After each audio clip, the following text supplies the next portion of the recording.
Pat Finucane, you were there. What happened? Well, I was standing about 20 or 30 yards back from the Republican plot with the M1 motorway to my left, and there was an explosion again about 30 yards diagonally away to my left, and I thought at first a bomb had been planted and had gone off. There was another explosion. I then thought that a number of bombs had been planted and had exploded. And then a man seemed to stand up, and he held in his outstretched hand a gun which he was firing at the crowd.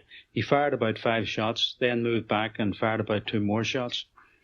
And scores, I don't know where they got their courage from, but the scores of young people chased after him. And I think another person as well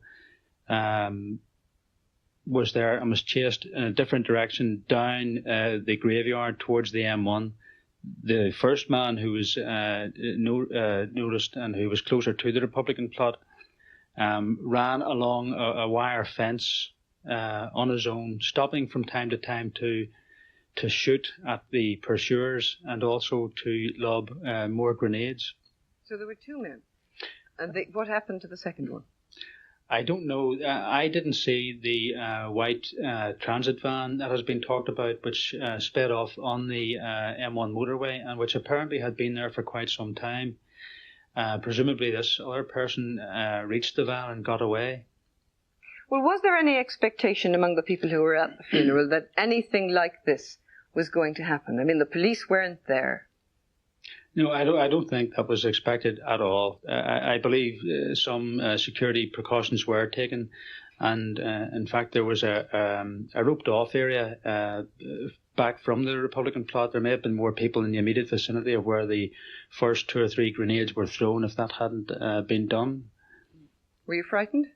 I think I was. The sensation that went through me was bewilderment as to what was trying to figure out what exactly was happening. Because it was all over quite quickly, wasn't it? Well, actually, the whole incident was quite protracted. I mean, from the first explosion to the pursuit of this man, it was like watching a drama as he was pursued by all these youngsters.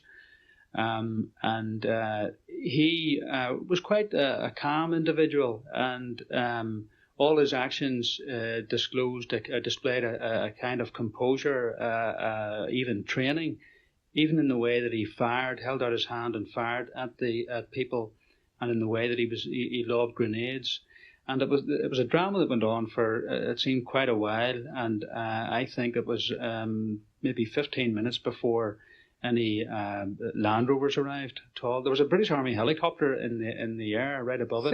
So what did the crowd manage to do to him before the police came and took him into custody? I don't know exactly. I believe he was attacked and beaten up, and then he was taken and handed over to the police. But you certainly felt it was somebody who was well trained, somebody who had paramilitary training? Well, he certainly had those characteristics about it. Even the man's running was not helter-skelter or reckless. It was he was running in a quite measured way, not all that hurried.